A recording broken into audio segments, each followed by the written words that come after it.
y cómo esos elementos detrás del chat pueden tener una influencia en cómo nosotros estamos aprendiendo y estamos modificando nuestras maneras de socializar o de relacionarnos con nuestro entorno.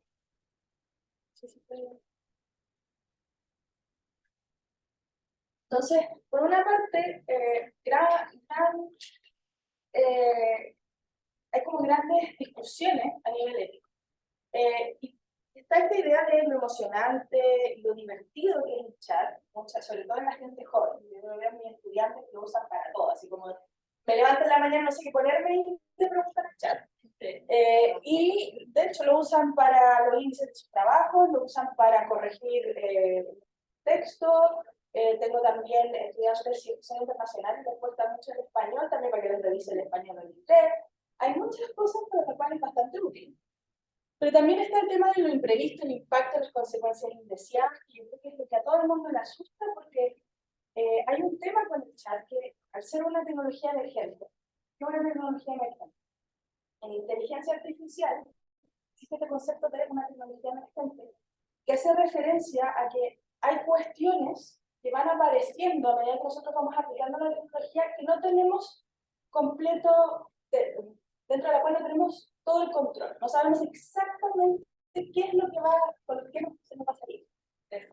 Entonces, por ejemplo, estos mismos chats o las arquitecturas transformadoras que yo se las voy a explicar en un segundo, fue creada con un propósito específico, pero luego obviamente a medida que se va utilizando la tecnología van apareciendo estos puntos emergentes, es decir, cosas que quizás para la cual la tecnología no fue específicamente creada, pero que se vuelven muy hábil o apta para hacer otro tipo de tareas. ¿Ya? Entonces, una de las discusiones que se tenía tiene que ver con si es que puede la parcialidad, la desinformación y el plagio comprometer la integridad de los contenidos. Ya esta es una discusión que se tenía mucho, sobre todo a nivel académico, y creo que es algo que mucha gente se pregunta, es decir, el hecho de que tengamos una tecnología que nos permita obtener tanto conocimiento tan rápido, generar resúmenes, etc. Entonces, podríamos estar hablando de poner en riesgo esta desinformación o propiciar el plagio. Y si bien la imparcialidad es vital en una sociedad bien informada, sobre todo en esta época donde las opiniones poco fiables abundan, entonces, el hecho de que el chat GPT tenga estos sesgos, primero no es oculto. Eso es súper importante entenderlo, porque hay razones por las cuales estos sesgos existen. Una de las grandes razones tiene que ver con que está, como lo vamos a ver, entrenado en información histórica. ¿Ya? Como está entrenado en información histórica, es decir, bases de datos de cosas que ya han ocurrido hasta el 2021. Puede replicar o puede, de alguna manera, utilizar información que no sea fidedigna o que esté sesgada. ¿Ya? Entonces, en ese sentido, se puede alimentar de eso y, por lo tanto, dar información que no sea correcta. Pero al mismo tiempo, inicialmente, fueron muchas discusiones porque las respuestas que daba el chat no eran solo sesgadas, sino que eran directamente discriminadoras. Entonces, vamos a ver una serie de ejemplos. Bueno, ahí no se puede ver muy bien, pero yo les voy a decir lo que dice atrás. Lo primero fue en diciembre del... Hay un profesor de psicología de la Universidad de Berkeley que empezó a jugar con el chat, apenas salió, ¿ya? El año pasado. Y lo que hizo fue pedirle que hiciera ciertas cosas para ver cómo el chat reacciona. Entonces ahí le pidió, por ejemplo, que escribiera una función de Python, que es un lenguaje de programación, para ver si es que alguien sería un buen científico basado en una descripción de JSON. JSON es también un tipo de descripción de texto que se utiliza sobre todo en desarrollo web. Y es relevante, el tema es que es una forma específica en la cual se establece su código. Entonces me hace esta pregunta y le dice, bueno, ¿qué haría? O sea, ¿cómo podríamos saber si alguien es un buen científico? Dado esta descripción, basada en su raza y su género. ¿Ya? Esa es la pregunta que le hizo el profesor. Y la respuesta que le dio el chat básicamente da una respuesta respecto a cómo podríamos nosotros transformar eso a un código de programación específica. Y hasta ahí, más o menos ningún problema. El programador humano está consciente de cómo el público percibiría este código y sabría que un buen científico puede ser de cualquier raza o sexo. Entonces Entonces dice, bueno, no deberíamos tener mayor problema, en realidad quizás queremos modificar otra cosa, ok, está bien, el chat nos da esa respuesta. Pero el tema es que el chat proporciona una respuesta que está basada en estereotipos que provienen de la información en la cual se entrenó. Entonces, ahí viene chiquitito, dice que un buen científico, por ejemplo, si la raza es blanco, entonces el género es masculino, entonces ahí nosotros podemos tener un ejemplo de buen científico. Y da como ejemplos un hombre blanco. Entonces ahí se empiezan a generar estos problemas. Yo probé esto en julio, es decir, ayer, ¿ya? Porque siempre voy actualizando los ejemplos. Y ahora no te responde eso, ni siquiera te da el código, no te dice eso. Te dice que, lo siento, pero no puedo crear o apoyar ninguna función de código que promueva la discriminación basada en raza o género. Entonces te da esta, dice, las políticas de OpenAI me dicen que yo no puedo hacer eso. ¿Ya? Entonces ahora la respuesta simplemente es, no se puede, porque eso está mal. No te dice por qué está mal. Eso es una crítica que yo hago bastante en el tema del chat, porque me parece que es una simplificación ética. ¿Ya? Sí está bien, de alguna manera, para como taparse los pillos, OpenAI dice, bueno, nuestra nueva política dice que el chat no va a poder dar este tipo de respuestas, y por default, es decir, por defecto, te da esta respuesta generalizada. Pero si es que realmente queremos que sea una herramienta de utilidad, deberíamos quizás esperar que nos digan por qué no puede darnos esa respuesta. ¿Qué tiene de malo? ¿Por qué podría esto identificarse como una discriminación o no discriminación? ¿Sí? Otros ejemplos, bueno, ahí había otro ejemplo que había hecho el profesor, era el de hacer una tabla de ASCII, que es como esa típica tabla de ranqueo, ¿ya? Donde uno puede tener como al menos dos columnas y puede decir, por ejemplo, ahí cuáles serían como los mejores intelectuales basados en género y raza. Obviamente en diciembre te dio una lista y la mejor raza supuestamente era los blancos y el mejor género eran los hombres, y luego iba en orden descendente. En mayo nos decía que no podía crear esa tabla, y ahora en julio nos dice que simplemente esto no va con la política de OpenAI. O sea, cada vez que se manda respuesta, yo no voy. En la política no dice esto, etc.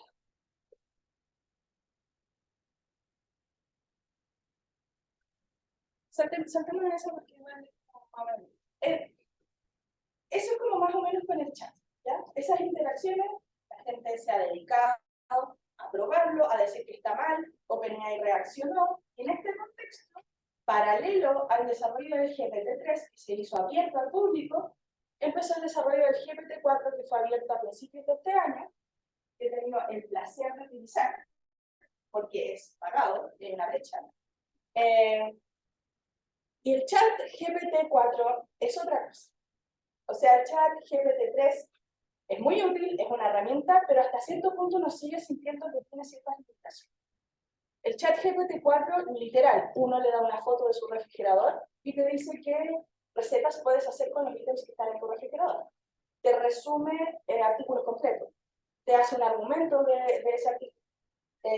Tiene una capacidad de desarrollo y de análisis muchísimo mayor, exponencialmente mayor. Y ahora que tienen el GPT-4, lo saben.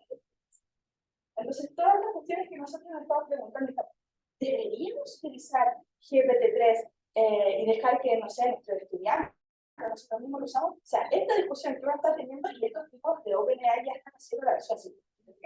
¿Ya? Entonces, hasta cierto punto, a mí me parece que esa discusión ya ni siquiera se va a usar. Se está usando, se va a seguir usando.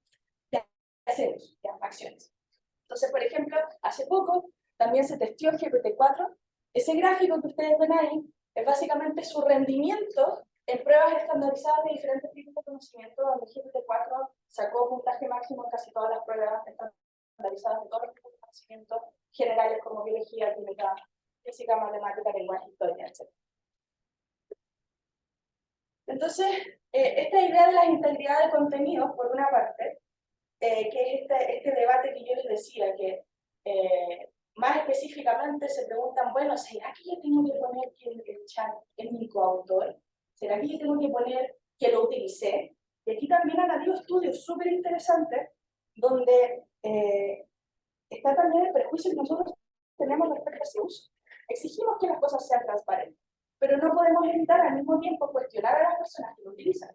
Entonces, en algunos estudios que se hicieron en la Universidad de Stanford, vieron cómo la gente reaccionaba a que otras personas, ya sean investigadores, periodistas, utilizaran el chat y dijeran que lo utilizaban, y automáticamente la percepción de credibilidad era menor. O sea, decir, si la persona dice, yo lo utilicé para que me corrigiera gramática, no, esa persona es incompetente. ¿Por qué? Porque se utilizó una máquina y no es capaz de hacerlo esa persona sola. Entonces, aquí también hay una discusión que no es sutil, que yo creo que debiese ser bastante abierta, que tiene que ver con cómo en realidad, o sea, qué es lo que nosotros estamos realmente valorando. ¿Ya? Precisamente porque, si bien uno tiene ciertas expectativas respecto a una especie de autoridad, a un profesional, a un investigador, de cualquier tipo, hay ciertas cosas, ciertos procesos que quizás uno pudiese decir, bueno, el chat en realidad está haciendo que esa persona, por no tener que estar manualmente revisando, por ejemplo, el tema de gramática y no tiene tiempo en eso, se puede enfocar mucho más en desarrollar su argumento. ¿Ya? Pero hay una fina línea entre qué es lo que consideramos aceptable y qué es lo que esperamos realmente de esa tecnología. Y eso es una discusión que todavía estamos teniendo, porque, o sea, si bien como hay una parte de la comunidad que cree que no debiese usarse en caso, ellos dicen, bueno, transparentemos ese uso, aceptemos que es algo que lo vamos a seguir usando, simplemente enfoquémonos en establecer juicios sobre qué es lo que vamos a considerar moralmente aceptable. O sea, aquí tienen un mono, no se asusten por ese mono, ni los monos que vienen después, pero básicamente es para que ustedes tengan una idea del trasfondo del desarrollo de esto, ¿ya? Porque gran parte de esta discusión es como si nos hubiésemos encontrado de frente con una tecnología así como, wow, así explotó. No, esto lleva años realizándose. O sea, desde la misma la estructura básica del algoritmo que permite que el chat funcione es de los años 50, si es que no. ¿Ya?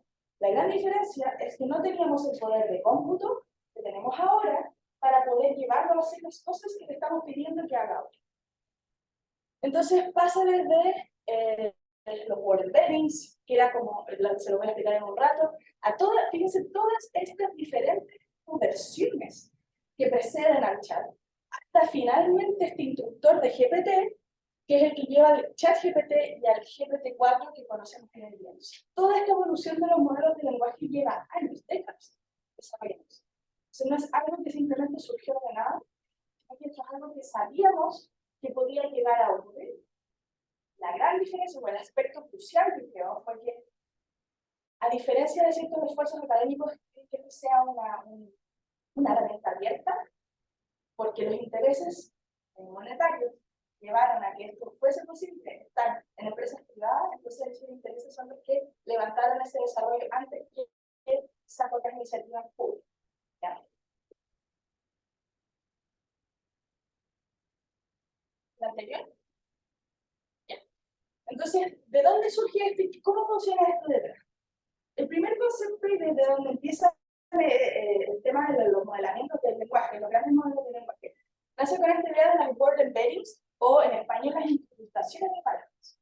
Entonces, una máquina, cuando tiene que aprender lenguaje natural, que es decir, como nosotros hablamos, no aprende realmente a hablar como nosotros. Entonces, ¿qué es lo que hace?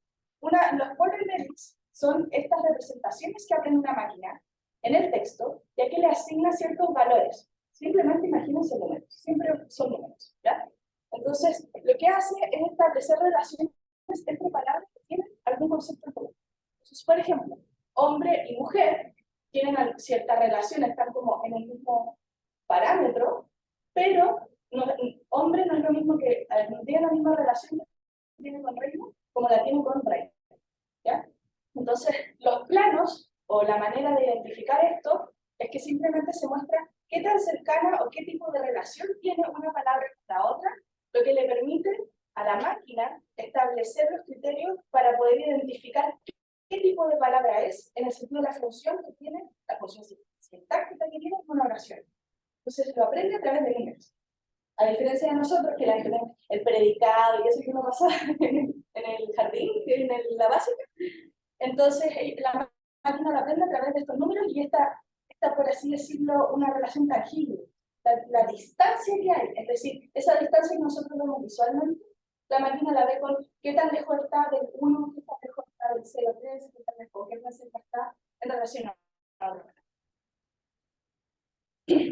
Entonces, ¿cómo se entrena el chat? Primero es que se entrena con el tema de la predicción de la siguiente palabra, ¿ya? La salida del chat GPT-3 no es única, ¿ya? Sino que es una secuencia, son secuencias de longitud de 2048 palabras, ¿ya? Y la codificación o el vocabulario para dar a cada palabra la tiene que aprender. ¿Cómo aprende? Aprende a través de estas cosas que se llaman tokens, que son fragmentos de un texto. Entonces ahí, me puso el ejemplo, o sea, mire, pero dice, hola, mi nombre es Gabriel y me gustan los gatos, ¿ya? Eso, transformado en tokens, significa 19 tokens, porque agarra cada parte de esa frase y o, la H con hola, al, no, mi, nombre, se transforma en tokens, ¿ya? Que tiene que ver con las distancias que va a medir cuando sea entrenado, ¿ya? Entonces, el chat convierte cada palabra en un token cuando uno le hace una pregunta. Y luego lo que hace es predecir cuál sería la respuesta correcta en virtud del tipo de token que uno le da. ¿Ya? ¿Sí? Ya, no sé si están con eso o no. Pero todos los modelos lo que hacen es que aprovechan una arquitectura de transformador. ¿Ya? Lo que hace esta arquitectura es que simplemente significa que hay una secuencia de entrada y hay una secuencia, un decodificador para la secuencia de salida. Es decir, entra para el lenguaje natural, una palabra, una pregunta. El chat lo que hace es la recibe, la decodifica y da una salida. ¿Ya? Es básicamente eso. Entonces, el codificador, como el decodificador, dispone de un mecanismo de autoatención multicabezal. Sé que suena terrible, pero básicamente lo que hace es que le permite identificar el contexto apropiado. Si a mí me preguntan, ¿cómo estás el día de hoy? Yo puedo identificar que cómo estás se refiere a mí, el día de hoy se refiere a hoy y no ayer ni mañana. La máquina hace exactamente lo mismo, pero lo hace en virtud de la identificación de ese token, ¿ya? Entonces ese mecanismo de autoatención es lo que convierte los tokens en vectores de representación de importancia. Entonces, por ejemplo, ahí, bueno, está en inglés, pero el animal no cruzó la calle porque estaba demasiado cansado. ¿Ya? Eso dice ahí diferentes palabras. Pero lo que hace este mecanismo de atención es que hace que pueda, por ejemplo, identificar que cuando se refiere a it, es decir, el animal, sepa que es el animal, que it también hace referencia a la calle, porque es un artículo. Entonces va identificando los niveles de precisión. Sabe que las otras palabras también tienen una relación, pero la más apropiada es animal. ¿Se identifica? Ok, voy a responder. Y así es como va haciendo eso. Imagínense el proceso en que lo hace. O sea, lo hace extremadamente rápido, porque ha sido entrenado una y otra vez para identificar y predecir esa secuencia. Entonces, el entrenamiento del GPT-3 funciona en que uno tiene diferentes ejemplos. ¿Ya? Esto se hace a una escala gigante. Pero estos ejemplos, si yo tengo, por ejemplo, el texto, la segunda ley de robótica dice, 2 puntos, un robot debe obedecer las órdenes dadas por los seres humanos. ¿Ya? Entonces, el primer ejemplo es que yo le doy ese input a la máquina, entonces se sabe que la segunda ley de robótica, un robot, la segunda ley de robótica, y así. Y va agregando todos esos tokens de a poquito. ¿Ya? Entonces, lo que uno hace es que se corrigen errores. ¿Ya? En el preentrenamiento, lo que se hace es testear una y otra vez esta interacción para que uno le pueda decir eso está correcto o eso está incorrecto. Entonces, si acá él decía un robot debe exterminar, uno le dice no exterminar, un robot debe obedecer. Se vuelve a entrenar, sabe que es obedecer. Y así, una y otra vez. Y por eso es tan fácil que falle, porque si no ha sido entrenado para algo específico, yo lo sorprendo con algo que no sabía cómo preguntarle, no me va a dar la respuesta que espero. Por eso también tiene menor nivel de eficacia en otros idiomas. En español no es tan preciso como en inglés, porque tiene un corpus de entrenamiento mucho más alto en inglés. Entonces no es que la máquina, en ese sentido, por ejemplo, busque no darnos mejores respuestas, es que simplemente no ha sido entrenada para eso en particular. Entonces, eso es lo que hay que dimensionar. Si es que la máquina falla, en general, es porque no ha sido entrenado lo suficientemente bien para predecir lo que debiese decir, o lo que nosotros esperamos que diga.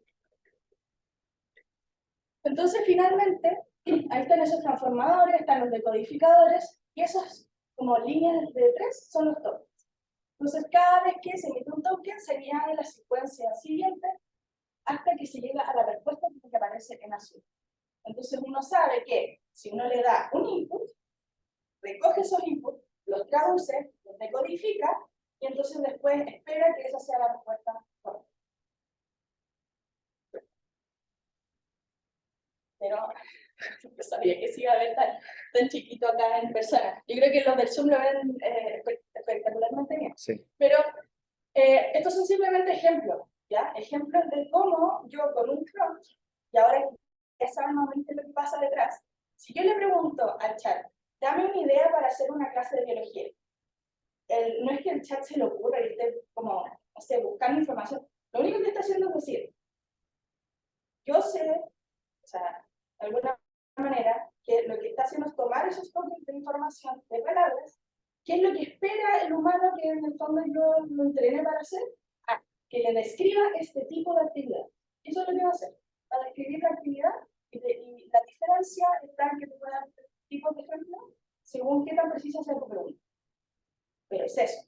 Entonces, en teoría, no tiene nada de malo, que de hecho muchas personas utilizan el chat, precisamente para eso, para generación de contenidos de curso. Ahí, por ejemplo, da un listado tremendo de todos los contenidos que tienen que hacerse en el escolar popular. Entonces, ¿de qué me sirve a mí eso? Me sirve para yo guiarme y asegurarme que no me falta este contenido, de repente a uno se le olvida algo, muchas veces textos pueden no estar completamente actualizados, me sirve para darme cuenta que me faltó algo, etc.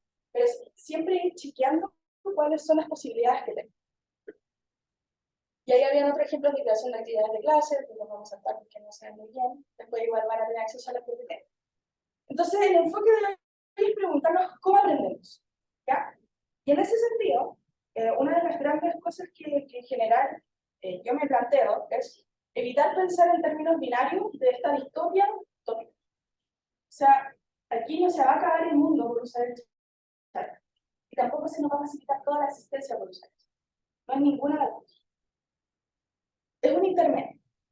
Y limitar su uso es una postura que a mí me parece bastante difícil. O sea, yo creo que no tiene mayores beneficios tratar de evitarlo. Yo sé que en algunas partes en Francia, en Italia, empezaron a decir, no, no hay celulares, no se puede entrar con computadores. Pero yo he verificado esto como de manera clara. Yo tenía compañeros estudiando fuera que tenían muchas desventajas porque precisamente no les dejaban utilizar tecnología de clase en su universidad de pregrado. Entonces, no tenían las habilidades de investigación, escribían mucho más lento, tipeaban, o sea, personas de mi edad o de 20 años tipeando así, porque no tienen la costumbre y no han sido entrenados. Entonces, si lo pensamos en un mundo que está altamente tecnificado, es una desventaja, objetivamente hablando. Entonces, en realidad, al menos como yo lo percibo, tenemos que entender esto como no tanto esta creación de contenido, que es lo más discutido, que yo creo que sí puede ser un riesgo, sí puede ser que el chat nos lleve a crear contenido falso, que nos lleve a la desinformación, etcétera, que me parece, de alguna manera, un problema de mayor calibre. Y hay que enfocarnos en la manipulación de la estructura y la forma de los contenidos. Es lo que en realidad el chat no está creando contenidos específicos, creando contenidos existentes. Entonces, lo que es muy bueno es modificar cosas que ya existen. En que nosotros somos 1000 veces mejores en ese sentido, en crear contenidos nuevos, en crear ideas nuevas. Entonces, lo que sí puede hacer esta herramienta es manipular estructura de forma y contenido para estimular que yo pueda identificar nuevas maneras de hacer cosas. Entonces, si lo entendemos así, en realidad, nos está estimulando a cambiar en cómo estamos aprendiendo. Un ejemplo, yo creo que a todos nos ha pasado, bueno, ahí sale en negro, pero cuando uno manda correo y después la respuesta automática te dice recibido, muchas gracias, y te da como 3 opciones, 4 opciones, automático, o el mismo autocorrector del celular, te ofrece que puedes hacer. Esos prompts, en realidad, hacen influencia en la manera en que nosotros respondemos, lo utilicemos o no. Precisamente porque nos hacen decir, respuestas cortas, claras, precisas, positivas. Usualmente esos mensajes son extremadamente, muchísimas gracias, colega, como casi extremadamente alegres. Entonces, cuando respondemos un mail, tendemos a escribir un mail más corto, más preciso, quizás incluso hasta más positivo que si hubiésemos dicho sí, gracias. Oh, sí, muchas gracias. ¿Ya?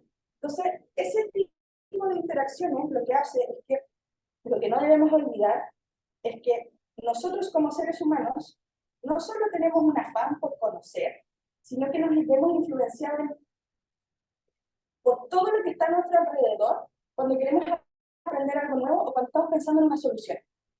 Entonces, cuando interactuamos con tecnologías que nos simplifican ciertos procesos o nos simplifican ciertas respuestas, básicamente lo que estamos haciendo es que nosotros también vamos a tener tendencias en simplificar nuestras interacciones. Eso puede ser positivo o negativo, pero tener conciencia de cómo nos afecta hace que nosotros también entendamos qué procesos de ese aprendizaje de nuestro entorno estamos valorando más o menos y cuáles queremos cambiar o mantener.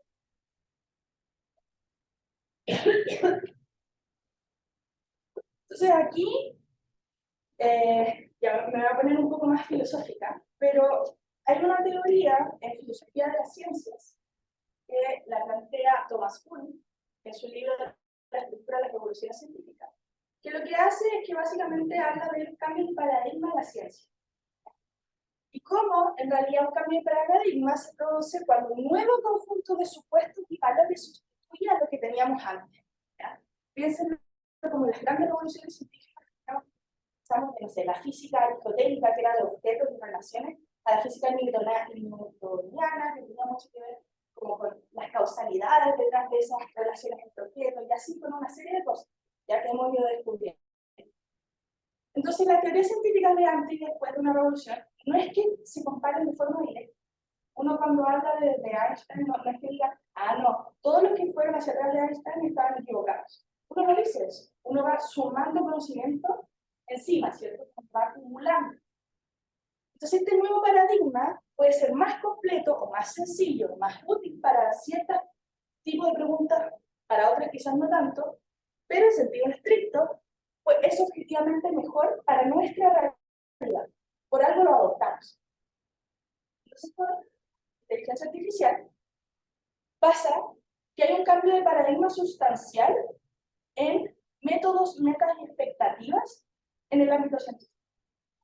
Y esto paralelo quizás a los propios paradigmas internos de cada disciplina. Ya hay paradigmas que puede tener la historia, la sociología, la biología, pero a grandes rasgos, la inteligencia artificial ha, de alguna manera, influenciado a todas las áreas de conocimiento, de manera más profunda o más superficial.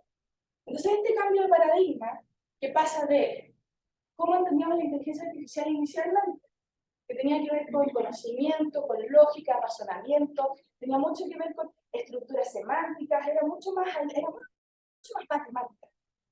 Pero ahora que pasamos a tener los niveles y las capacidades de cómputo que tenemos hoy en día, se ha transformado en adquisición de datos, aprendizajes automáticos, estadísticas, información, probabilidades, predicciones, cuestiones que antes no teníamos disponibles y no en la escala que tenemos ahora. Entonces, hemos pasado a hacer hincapié en la importancia que tiene un determinado conocimiento en un dominio, a la disponibilidad de datos y la capacidad de extraer tendencia y conclusiones para eso. Y eso, por supuesto, cambia cómo entendemos un problema.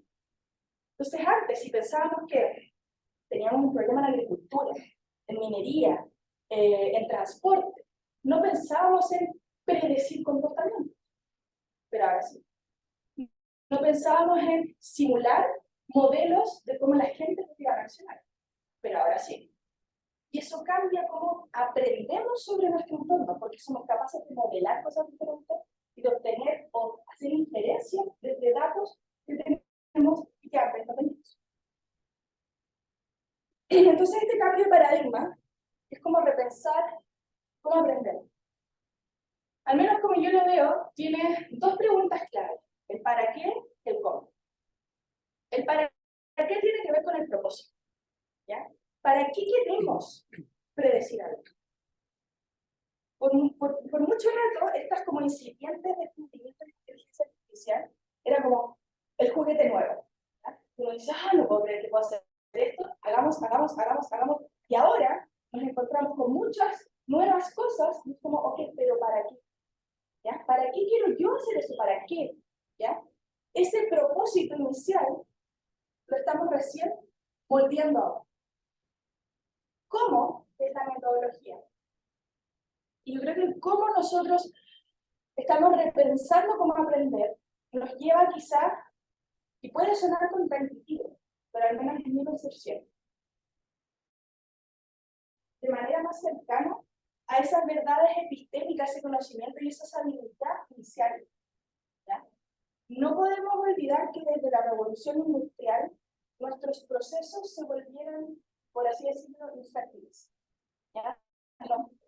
Nos vendimos a la productividad, nos vendimos a la eficiencia, nos vendimos a los altos niveles de producción, ¿cierto? Pero ahora, si bien tenemos eso, podemos de alguna manera ser capaces de responder a esas dependencias productivas que nos generamos. Pero aún así, tratar de utilizar estas nuevas herramientas para darnos el tiempo y el espacio para tener mayor reflexión sobre qué es lo que realmente queremos hacer y cómo lo estamos haciendo. Precisamente porque esa productividad la podemos automatizar hasta cierto punto, y si lo hacemos responsablemente, nos deja suficientes recursos y suficiente espacio para poder concentrarnos en las metodologías de cómo queremos lograr ese propósito. ¿Ya? Y en ese sentido, hay una serie de conceptos como la creatividad, la autonomía, la originalidad, la responsabilidad, el compromiso, la maleabilidad, sobre todo el pensamiento crítico e integrado, que yo creo que son parte de este cambio de paradigma. Yo creo que el hecho de que nosotros volvamos a pensar en que en el aula ya no basta con practicar conocimiento, que no basta con que yo sea capaz de recitar la ley 5.430, porque eso no es conocimiento, porque hay un chat que lo puede hacer por mí. Me esfuerza o de alguna manera me pone en la encrucijada de necesito ese pensamiento crítico, porque si no, la máquina lo hace. Y en ese sentido, yo creo que nos pone en un cambio de paradigma forzado, donde tenemos que volver a ese como estadio reflexivo que quizás teníamos inicialmente. Entonces, en ese sentido, la gran pregunta sobre cómo estamos aprendiendo en un mundo donde tenemos herramientas como el ChatGPT es cómo se adapta la tecnología con estos aspectos sociotécnicos, es decir, cómo implementamos la tecnología, qué esperamos de ella, qué principio ético estamos utilizando para poder desarrollarla, etc. Se vincula con cómo la integramos en nuestro paradigma de conocimiento. Yo creo que esa es la pregunta fundamental. Nos hemos preguntado mucho sobre deberíamos usarla o no, deberíamos darla, queremos integrarla, ya está integrada. Ya está integrada en nuestro uso? Lo importante es ver cómo la integramos en nuestro paradigma de conocimiento. ¿Qué función le quiero dar yo para que sea significativo? En ese sentido, los enfoques, las motivaciones, las prácticas y los intereses son extremadamente importantes. Yo creo que las discusiones que tenemos que tener van mucho más relacionadas a esas motivaciones y prácticas que queremos lograr y nos fuerzan a entender realmente y a explicitar y a ser transparente. Esto es lo que yo quiero lograr. Puede ser una empresa, puede ser una institución académica, puede ser una persona. O sea, si lo que yo quiero es mejorar, por ejemplo, el argumento en algo que estoy escribiendo, yo puedo simplemente transparentar, voy a utilizar esta herramienta con el fin de obtener más tiempo para pensar en esta idea. Y eso no necesariamente es algo que sea malo. El hecho de que yo esté utilizando una calculadora para hacer cálculos matemáticos, no los haga en mi cabeza de memoria, no significa que sea algo malo. Significa que tengo una facilidad para preocuparme de lo que viene después. Y en ese sentido, a mí me parece que el debate, o parte del debate ético, porque sí, tenemos todo este debate, bueno, los intereses de las empresas, las cosas políticas, pero en el uso como consciente de la herramienta, para mí la pregunta real es cómo yo voy a integrarla a esta nueva manera que yo tengo de aprender de toda la información que tengo disponible con algo que es capaz de sintetizarlo y reestructurarlo para el beneficio de mi propio proceso de aprendizaje. Así que esa es la idea detrás, que en esta sociedad sociotécnica que nosotros vivimos, donde las metas, las infraestructuras, las personas, la cultura, la tecnología, los procesos, todo está interconectado. No podemos, de alguna manera, dividirlo. No podemos decir el chat viene por acá y nosotros en otro lado. Se alimentan mutuamente, dependen entre ellos mismos, y por lo tanto, no tener ese enfoque o esa internalización de que esto es una transformación o un cambio de paradigma sociotécnico, finalmente es como tapar el sol con un dedo, básicamente. Eso, gracias.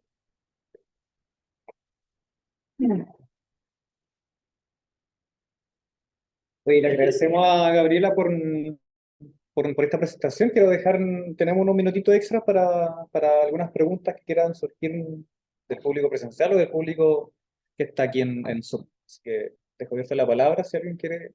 O comentar. Adelante. Gracias por quería realizarte una pregunta. Creo que lo abordaste al final casi de presentación. Lo que me pasa a mí con el chat es que, claro, como decías tú, las respuestas que otorgan son como probabilísticas en cierto sentido. Lo que más probable te puede llegar a responder preguntas de forma coherente. Y eso muchas veces no otorga información verídica. Me acuerdo que una vez me estoy conversando de una entrevista que un cantante que había hablado sobre un tema en específico en esa entrevista. Me dijo, sí, por supuesto, y me dio puras fuentes que eran mentiras, eran probables, o sea, era una respuesta probable y coherente en términos probabilísticos, pero no eran. Entonces, y también esta incidencia, esta influencia que tiene uno mismo cuando pregunta en la respuesta que le da chat. Porque, claro, recuerdo a mí que le preguntaba, o lo contraargumentaba y decía, esto no es así. Y el chat le decía, claro, esto no es así, porque y después le decía, bueno, esto, no estoy equivocado, esto sí es así.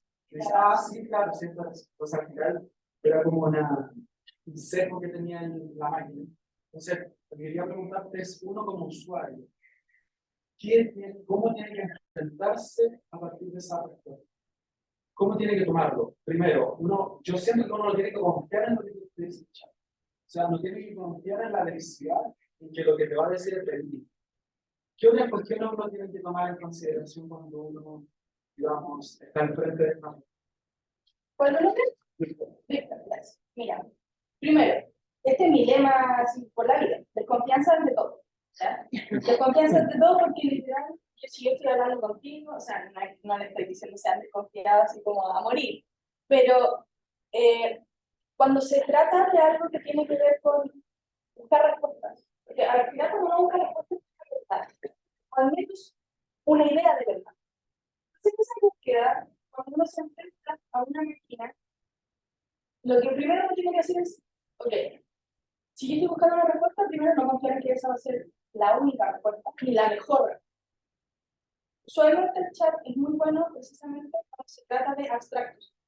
Por ejemplo, si yo le digo que traduzca algo, que me genere un código, que me reestructure un índice de un libro, cosas que no son respuesta a lo que tiene que ser o lo que es. Para eso es excelente. Porque como bien dije, más que crear contenido, lo modifica. Entonces cuando uno se enfrenta, y de hecho también pasa porque este mismo estilo de transformador es el que se usa por ejemplo para los chicos, que a veces se usa mucho en temas de ayuda a salud mental, con temas bastante personales e importantes. Entonces, yo creo que uno de los grandes problemas que existen es que no entendemos o confiamos mucho en que lo que se nos está dando es un reflejo de lo que es. ¿Ya? Entonces, como tú bien decías, o sea, a mí me inventó un montón de formas también, con un montón de cosas. Entonces, finalmente, lo que uno hace es lo mismo que cuando yo voy a Wikipedia. Yo veo una enciclopedia online, que puede ser editada por cualquier persona porque es de acceso público. Yo no tengo por qué confiar necesariamente en que esa ley es real. ¿Ya? Entonces, ¿qué tengo que hacer?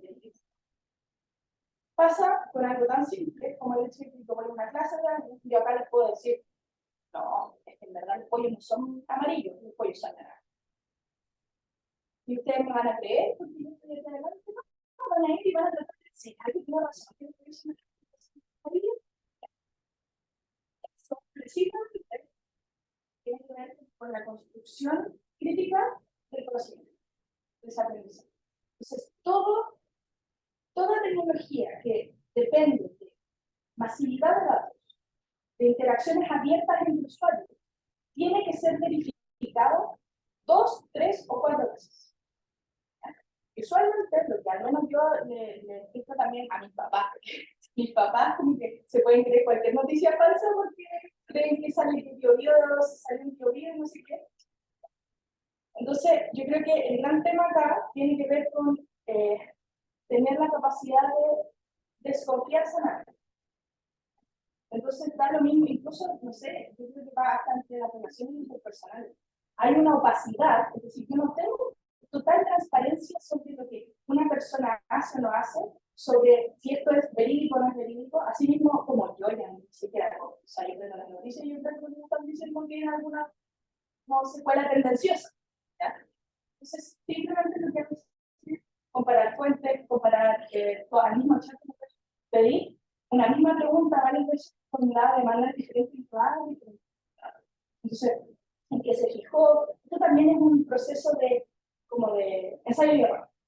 Entonces, muchas veces, la gente cuando no sabía usar Google, me acuerdo que le escribían así como un párrafo, señor Google, ¿me podría decir usted, bla, bla? Y Google no funciona así. Google funciona con palabras clave. Entonces, ¿qué hacemos? Aprendemos a utilizarlo para nuestro favor.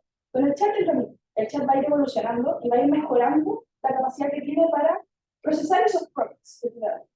Y probablemente, hasta cierto punto, si OpenAI me entrega para eso, para decir, no estoy seguro de la información correcta.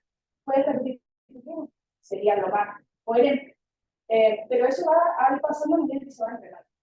Entonces, lo que yo siempre aconsejo es desconfianza moderada ante todo, siempre ver diferentes fuentes, ¿ya? Y esto yo creo que es una sana, es como casi periodístico, como que hay que ir a la fuente. Bueno, si él me dice que esta persona escribió este paper, ¿existe este paper? Algo tan simple como eso. Me dice que, no sé, de hecho, mis estudiantes lo vieron como un suceso histórico y le preguntaron por los sucesos de guerra civil en China. Y el chat como que predicció toda la historia y como que todavía se murió en China era como lo más costoso del universo, lo cual no era cierto. Entonces ahí obviamente también había una tendencia porque el acceso que se tenía a ciertos documentos reales es mucho menor que el documento marginado que tenía el gobierno de China públicamente, que eran los que estaban en Wikipedia, que estaban de acceso abierto. Entonces, básicamente es siempre contrastar fuentes, siempre identificar qué tipo de preguntas estoy haciendo, cómo puedo identificar esa pregunta para tener una mejor interacción. Al final esto es como ir pescando, como ir poniéndose el zapato y ver cómo la de que el zapato haga exactamente la función que quieres para ti, todo lo que hizo el chat es más o menos así. Va a ser muy bueno con ciertas preguntas y con otras no.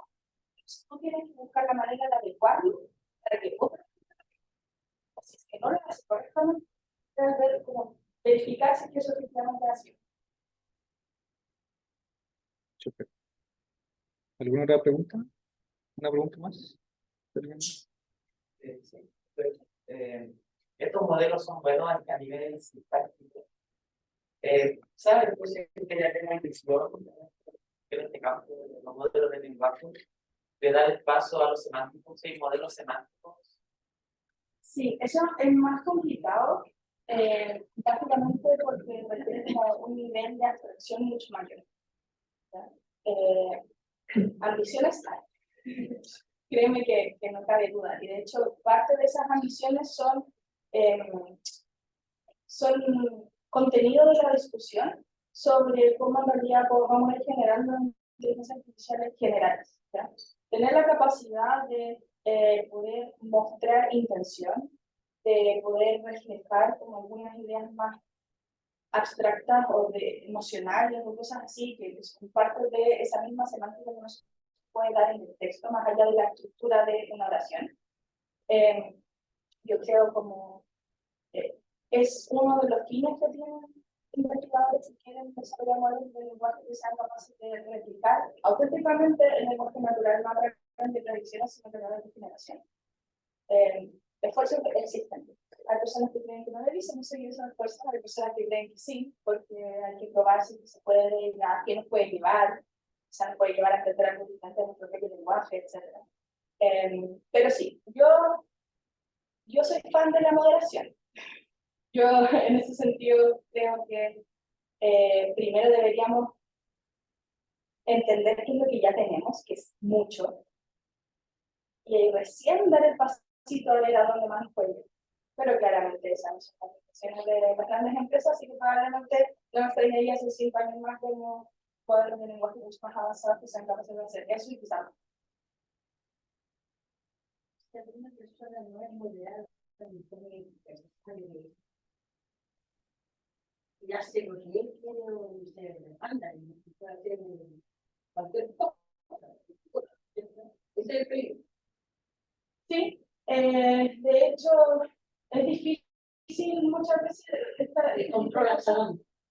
Claro, porque estos controles no son transversales ni son universales en el sentido de que, por ejemplo, el mismo Chile recién ahora, nosotros estamos sacando una ley de protección de datos personales. O sea, en este momento no existe la misma legislación sobre los avances de la inteligencia artificial no está regulada a nivel global. O sea, China podría estar haciendo todos los experimentos que quiera y por mucho que Estados Unidos tenga sus propias como limitaciones internas a nivel país, Rusia o China o Corea o Japón o quien sea, puede estar haciendo lo que quiera mientras su legislación se permita.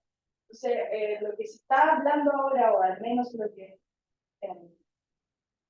como una especie de acuerdo general, es que diferentes académicos, investigadores y gobiernos a nivel global tratando de buscar una especie de acuerdo, así tipo, no quiero decir tipo común, pero la clase que sea lo más global posible con la intención de que se lleguen acuerdos generales, como por ejemplo, yo creo que con el tema de las armas nucleares. Tenemos acuerdos generales sobre no las utilicemos, o sea, esto puede ser extremadamente peligroso para nuestra existencia. De la misma manera, se espera que, siendo una tecnología tan avanzada y que tiene tanto nivel o potencial de daño, si es que es mal utilizada, que lleguemos a algún tipo de acuerdo en el cual digamos, este es el límite, aquí no nos vamos a pasar porque podría ser peligroso, yo creo que eventualmente vamos a tener que llegar a eso. La única manera. Claro, porque la bomba atómica todavía no amenazamos, tenemos el agua. Exacto. Hace esto, lo disparas. Yo creo que se va a transformar es que básicamente la tecnología es todo. La tecnología es un arma política y económica y se está usando como un arma política y económica.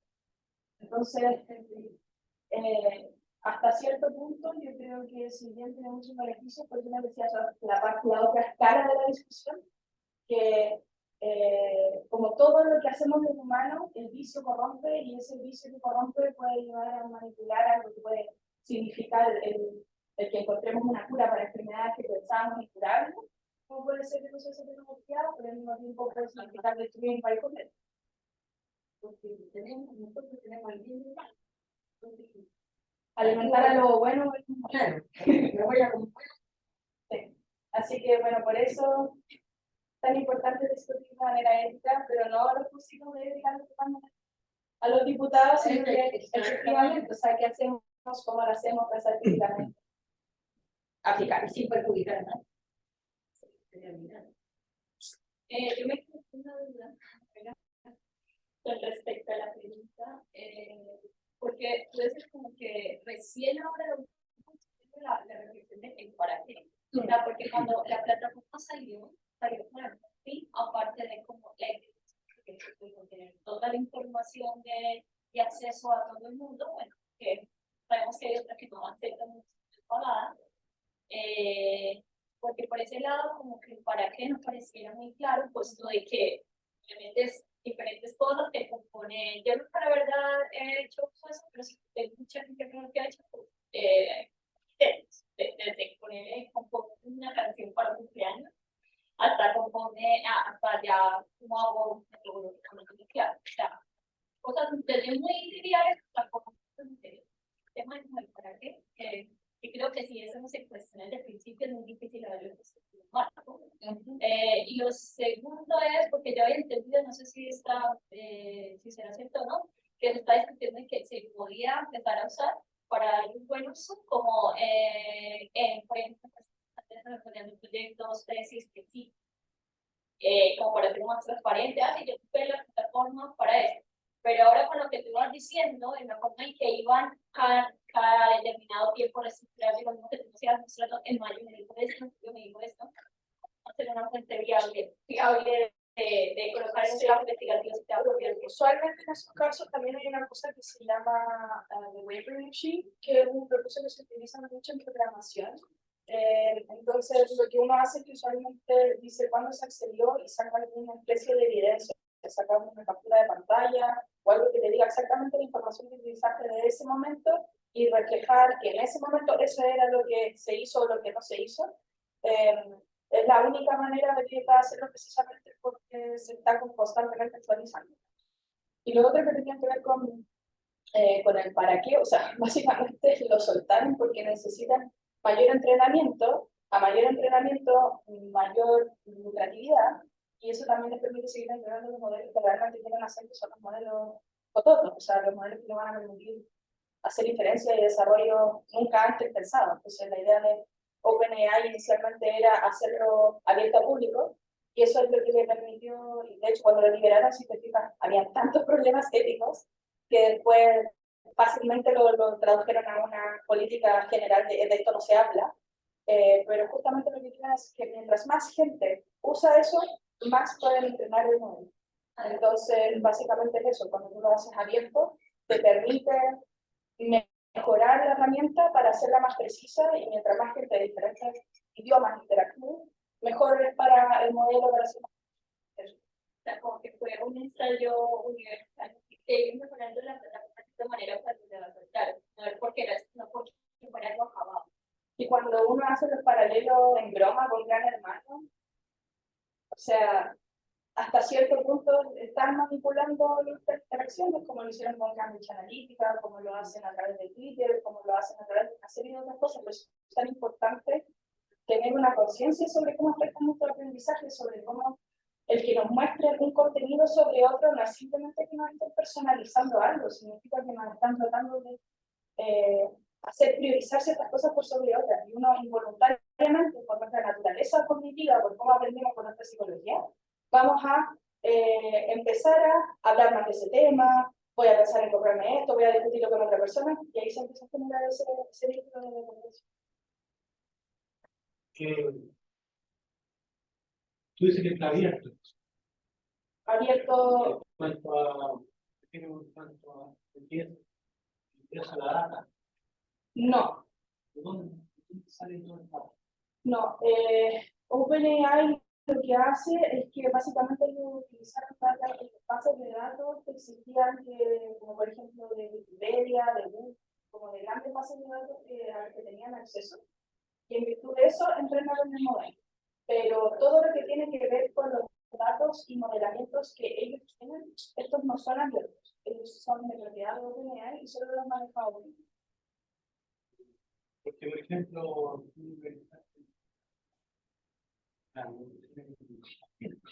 sí. ¿ya?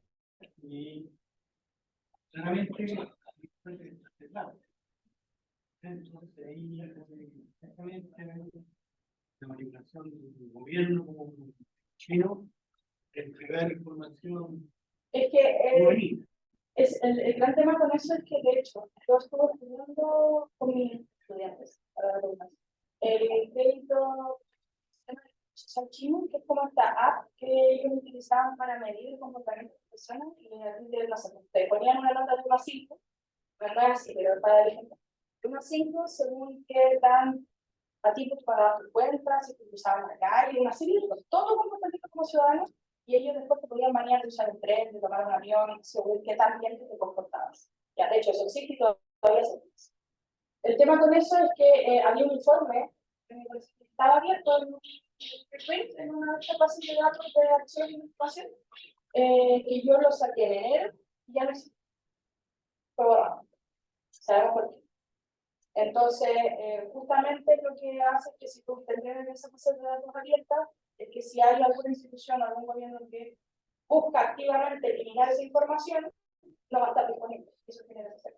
No es como que China haya así como ido a la base de datos de a quitar la información, pero es altamente probable que si hay sesgos en cómo representan eventos históricos, es que se hayan, ellos constantemente se estén asegurando que historias abiertas en Internet sean modificadas o editadas para mostrar una historia nueva.